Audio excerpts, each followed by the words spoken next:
예, 오늘 우리 함께 살펴볼 말씀은 열왕기하 18장 1절부터 16절의 말씀인데요. 1절부터 우리 8절까지만 우리 교독하시도록 하겠습니다. 제가 먼저 읽도록 하겠습니다. 열왕기하 18장 1절부터 8절까지입니다. 이스라엘의 왕 엘라의 아들 호세아 제3년에 유다 왕 아하스의 아들 히스기야가 왕이 되니 그가 왕이 될 때의 나이가 25세라. 예루살렘에서 29년간 다스리니라. 그의 어머니의 이름은 아비요 스가리아의 딸이더라. 히스기야가 그의 조상 다윗의 모든 행한 행위와 같이 여호와께서 보시기에 정직하게 행하여 그가 여러 산당들을 제거하며 주상을 깨뜨리며 아세라 목상을 찍으며 모세가 만들었던 놋뱀을 이스라엘 자손이 이때까지 향하여 분향함으로 그것을 부수고 느우스단이라 일컬었더라. 히스기야가 이스라엘 하나님 여호와를 의지하였는데 그의 전후 유다 여러 왕 중에 그러한 자가 없었으니 곧 그가 여호와께 연합하여 그에게서 떠나지 아니하고 여호와께서 모세에게 명령하신 계명을 지켰더라. 여호와께서 그와 함께 하심에 그가 어디로 가든지 형통하였더라.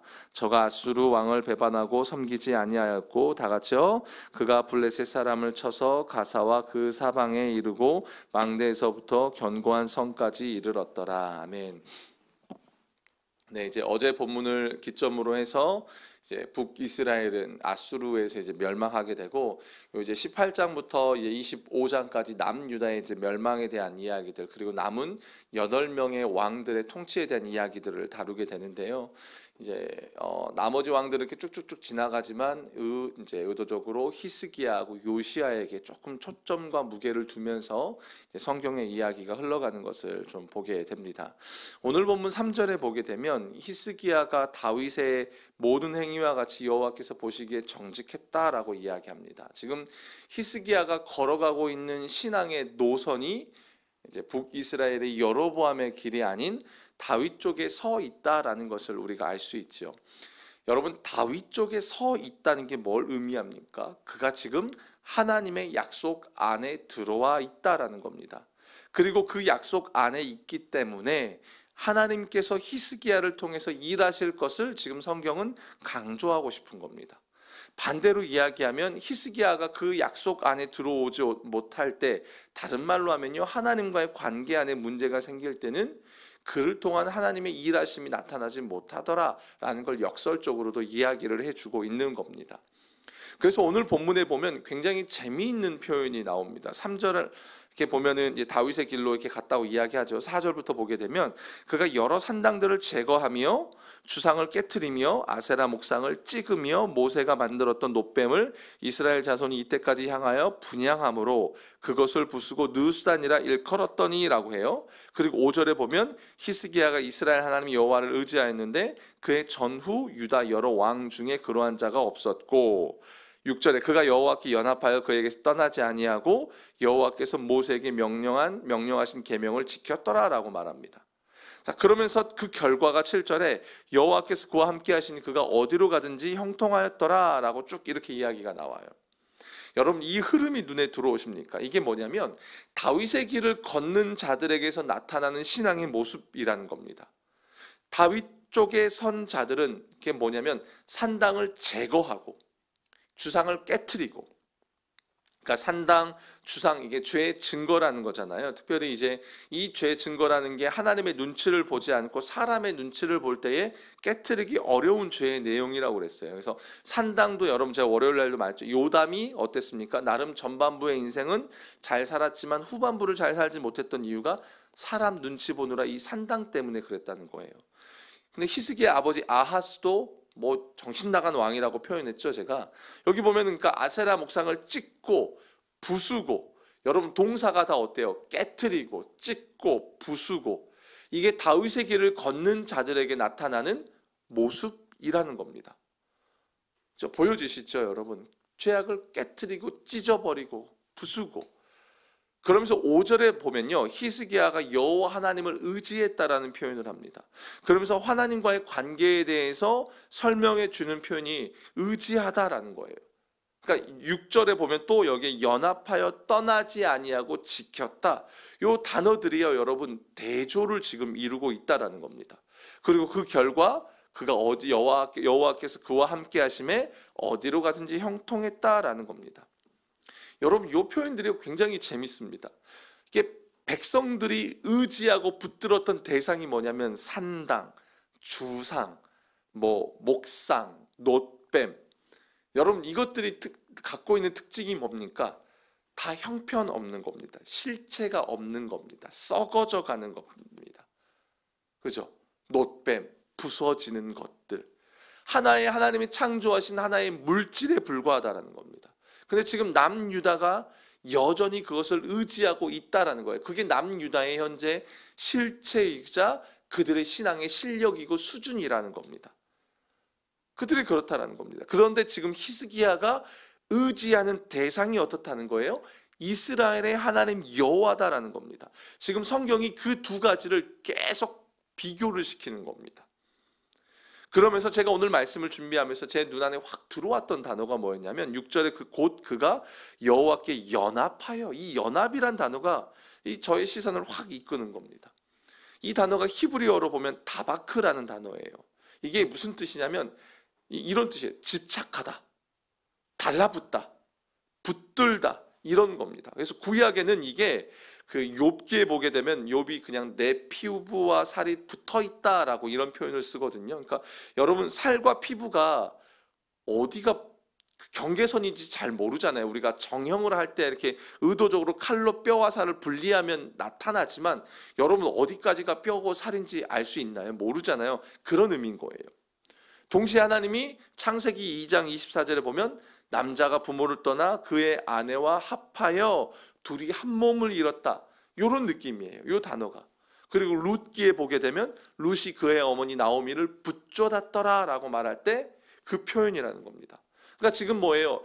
이 히스기야가 하나님과 연합했다라는 그 말 속에는 하나님과의 관계에 있어서 그가 얼마나 충성스러운 관계인지, 얼마나 애정이 있고 친밀한 관계인지를 지금 나타내고 있는 단어라는 겁니다. 다윗의 길을 걷고 있는 히스기야의 상태가 어떠한지를 이 단어를 통해서 지금 하나님이 우리에게 보여주신다는 겁니다. 그러니까 히스기야 입장에서는 그 하나님과의 친밀도가 이렇기 때문에 그것이 곧 충성도로 나타나서 깨트리고 부수고 이렇게 드러난다라는 겁니다. 근데 이 단어가 지금 히스기야에게서는 굉장히 긍정적인 의미로 나타났잖아요. 근데 이 열왕기상 11장 2절에 보면 제가 읽어드릴게요. 여호와께서 일찍이 이 여러 백성에 대하여 이스라엘 자손에게 말씀하시기를 너희는 그들과 서로 통혼하지 말며 그들도 너희와 서로 통혼하게 하지 말라. 그들이 반드시 너희의 마음을 돌려 그들의 신들을 따르게 하리라 하셨으니 솔로몬이 그들을 사랑하였더라. 그러니까 솔로몬 이야기예요. 솔로몬이 누구를 사랑합니까? 이방의 여인들을 사랑했더라. 그 사랑했다라고 말이 다바크. 그러니까 그 이방의 여인들과 연합했더라라는 겁니다. 열왕기하 3장 3절에 보면 그가 느밧의 아들 여로보암이 이스라엘에게 범죄하게 한 그 죄를 따라 행하고 떠나지 않았다. 이게 누구 이야기냐면 아합의 아들 요람의 이야기예요. 그러니까 요람이 누구를 따라갑니까? 여로보암의 죄를 따라 행했다. 이게 다바크예요. 그러니까 이게 재미있는 표현인 거예요.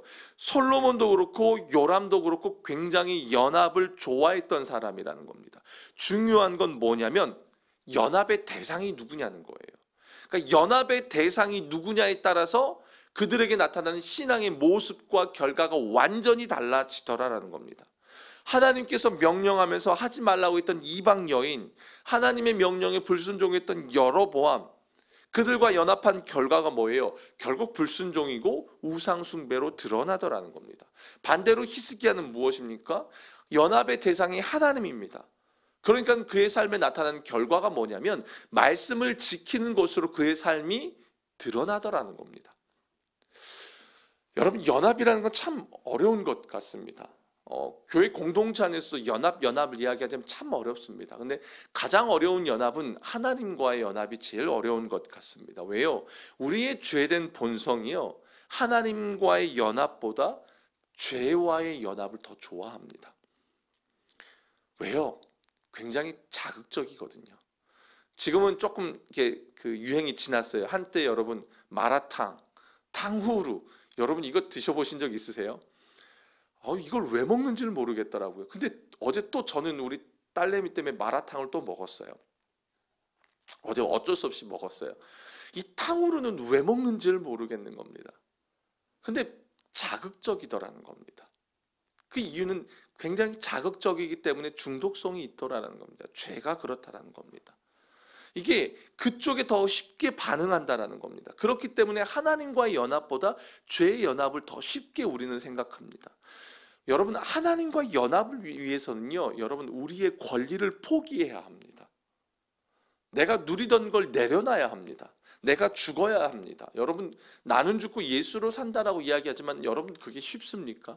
자기를 부인해야 합니다. 어려운 거라는 겁니다. 그런데 중요한 것은 그 연합은 결국은 생명을 낳는다라는 겁니다. 그래서 이 표현을 신약으로 넘어와서 예수님께서 뭐라고 말하냐면, 나는 포도나무야, 너희는 가지야. 가지가 나무에 붙어 있어야만, 그 연합해야만, 다바크해야만 너희에게서는 생명이 나올 수 있는 거야 라는 겁니다. 가지가 나무에게서 떨어지면 죽는다라는 겁니다. 열매가 없다라는 겁니다. 그러니까 붙어 있다라는 것은 우리가 해야 될 씨름의 여정이라는 겁니다. 붙어 있기 위해서는 결단이 필요하죠. 애써야 되죠. 발버둥 쳐야 한다라는 겁니다. 왜냐하면 그래야만 우리가 사는 길이라는 거예요. 결국 우리의 신앙은요, 여러분, 누구와 연합할 거냐, 참된 연합의 대상을 누구로 삼을 것이냐, 이 싸움입니다. 신앙의 싸움은 다른 싸움이 아닙니다. 뭐 얼마나 봉사를 많이 했고 뭐 적게 했고, 여러분 그 싸움은 본질의 싸움이 아닙니다. 그거는 그냥 내가 하나님과의 연합이 되면 그냥 나타나는 결과물에 불과한 겁니다. 진짜 싸움은 누구와 연합할 거냐는 거예요. 하나님과의 연합이냐, 죄와의 연합이냐, 이건 치열합니다. 그래서 바울 사도는요, 자기의 육체를 쳐서 복종하기까지 그 하나님과의 연합을 위해서 헌신하라고 우리에게 권면하는 겁니다. 제가 저희 청포도 아이들에게 이제 성경을 가르칠 때 칭의와 성화에 대해서 이렇게 가르칩니다. 칭의, 우리가 의롭다고 칭함 받는 것, 십자가의 구원을 받는 것에 있어서는 퍼센테이지를 나누자면 하나님 100%, 우리는 몇 프로일까요? 0%입니다. 칭의, 구원받는, 의롭다라는 것에서 하나님 100%, 우리는 0%입니다. 하나님의 공로니까요. 근데 여러분, 우리가 구원받고 난 이후에 우리의 삶의 모습은 어떻습니까? 성화의 삶을 어떻습니까? 이거 주님과의 연합에 대한 표현이겠죠. 그것은 하나님 100%, 우리 100%입니다. 제가 한때 이제 영어 학원에서 이렇게 아이들을 가르쳤던, 중학생 아이들을 가르쳤던 때가 있었는데, 이게 참 희한하죠. 아이들이, 어떤 아이는 50만큼의 노력과 열정으로 따라옵니다. 어떤 아이는 70, 어떤 아이는 90. 자기가 따라오는 만큼의 결과물이 달라지더라는 겁니다. 저는 몇 프로일까요? 항상 100%로 아이들을 가르쳤겠죠. 이건 겁니다. 그러니까 우리의 신앙에 있어서 우리가 하나님과의 연합을 위해서 얼마나 내 자신을 내어드리느냐에 따라서 우리의 신앙의 결과물들이 달라지더라라는 겁니다. 물론 늘 하나님은 우리에게 몇 프로로 다가오실까요? 100%로 다가오신다라는 겁니다. 하나님은 늘 100%라는 겁니다. 재밌는 건요, 여러분, 하나님께서 지금 다윗으로부터 시작해서 북이스라엘과 남유다로 갈라지잖아요. 그리고 그 가운데 등장하는 수많은 왕들이 있습니다. 하나님이 다윗에게는 100% 다가가시고 뭐 여로보암에게는 50%만 하고 그러셨을까요? 아닙니다. 하나님은 그 모든 왕들에게 늘 100%로 역사하셨습니다. 중요한 건 뭐냐면, 각각의 왕들이, 그 시대의 백성들이 하나님과의 연합을 위해서 그들이 100%로 나아가지 않았기 때문에 그에 따른 결과물로 여로보암에게는 불순종의 역사, 다윗에게는 100%의 역사가 나타나더라라는 겁니다. 다윗에게 나타났던 그 모습, 물론 하나님이 뭔가 우리에게요, 연합을 요구하실 때 뭐 100%의 완전한 걸 요구하실까요? 우리는 100%를 할 수 없습니다. 저희 아들이 아빠에게 뭐 준다고, 용돈을 준다고 종이 쪽가리에 이렇게 뭐 돈을 써서 그려서 주지요. 주면 그거 갖고 제가 밖에 나가서 뭘 살 수 있을까요? 못 사죠. 아무것도 못 하죠. 근데 그 종이 쪼가리에 그려준 그 종이 돈이 하나가 저에게는 엄청난 가치가 있죠. 왜요? 이 아이가 아빠와의 연합을 위해서 나타내는 그의 노력과 결과물이기 때문이 그렇다라는 겁니다. 여러분, 다윗의 삶을요 객관적으로 놓고 보면요, 그렇게 대단한 거 없어요. 업적으로요, 다른 왕들 여로보암, 여로보암 2세 이런 사람들에 비하면요 업적으로 그게 그렇게 대단하지도 않아요. 그러나 하나님이 다윗을 귀하게 여기시는 이유는 딱 하나인 겁니다.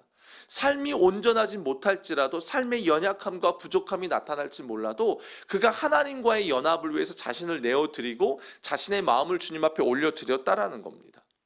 근데 북이스라엘의 왕들은 그 길로 가지 않더라라는 겁니다.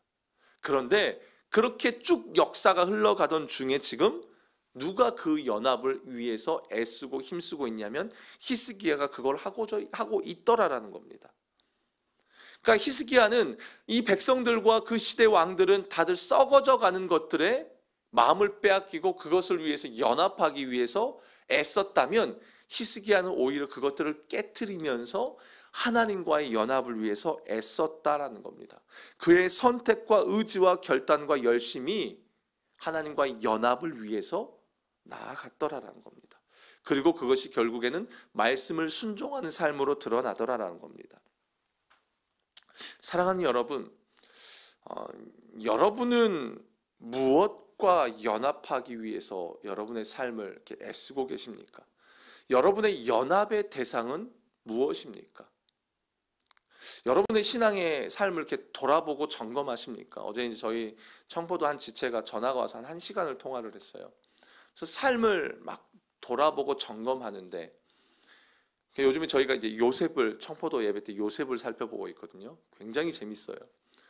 그 삶, 우리의 삶이 실제적으로 지금 누구와 연합하고 있고 내 삶의 모습이 어떠한 형태로 지나가고 있는지 점검하고 계시냐는 거죠. 보고 계시냐라는 겁니다. 그것을 위해서 무엇을 내려놓고 어떤 권리를 포기하고 계시고 어떤 것을 붙들고 계시냐라는 겁니다.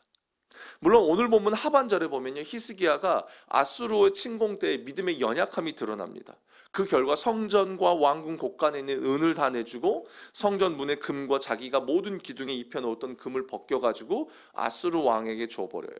흔들렸죠. 그 말은 뭐예요? 이건 뭐가 흔들렸다는 거예요? 히스기야가 하나님과의 연합이 흔들려 버렸다는 겁니다. 그러니까 곧장 어때요? 이 세상이라는 아수르에 쉽게 무너지고 넘어지더라라는 겁니다. 그러니까 성경은요, 여러분, 히스기야가 선왕, 여러분 그가 뭐 대단하다 이걸 성경은 말해주지 않아요. 히스기야의 장점과 연약함도 나오고요, 나중에 요시야의 잘한 점과 못한 점도 나와요. 뭐냐면 그건 거예요. 하나님과 연합을 이룰 때 이런 결과물이 나왔고 연합을 이루지 못했을 때 이런 결과물이 나왔다라는 것을 우리에게 간접적으로 이야기해주고 있더라라는 겁니다. 하나님은 늘 구원받은 우리의 인생에 여러분 늘 100%이십니다. 여러분 믿으십니까? 하나님은 우리의 인생을 향해서 100%로 다가오지 않으신 적이 한 번도 없으십니다. 중요한 건 이제 우리는 예수를 믿고 성화의 삶을 살아가는 과정이 있잖아요. 이제부터는 우리가 그분과의 연합을 위해서 얼마나 애쓰느냐에 따라서 우리의 신앙에서 경험되어지는 것들은 완전히 달라지더라라는 겁니다. 사랑하는 여러분, 주님과의 연합을 위해서 이렇게 힘쓰시길 축복합니다. 여러분 말로만이 아니라, 제가 어제 우리 이렇게 청포도 청년에게 그랬어요. 야, 작은 것부터 하자. 작은 것부터. 막 이게 우리 연합하면 이제 주님, 내가 주님을 위해서 막 큰 결단하잖아요. 아니요, 여러분 제가 보니까요, 비장하면 비장할수록 더 쉽게 무너지는 것 같아요.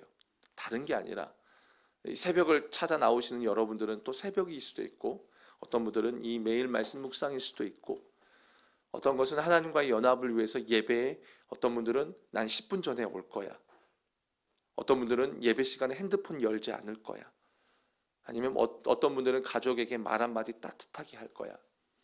여러분 하나님과의 연합을요, 여러분 크고 대단한 것으로 생각하지 마십시오. 아주 작은 겁니다. 아주 사소한 겁니다. 거기서부터 하나님은 그 연합을 보시고 그것이 이제 깨트리는 것으로, 부수는 것으로 이어지고 더 넣어가서 또 말씀에 순종하는 것으로 이어져 나가게 될 줄로 믿습니다. 시간 우리 함께 같이 기도하실 때요, 하나님, 내가 주님과의 연합에 힘을 쏟는 자가 되겠다고 우리 그렇게 기도했으면 좋겠습니다. 연합, 다바크, 붙들리다, 밀착하다, 충성하다. 우리의 삶이 대단한 건 없을지 모르겠습니다.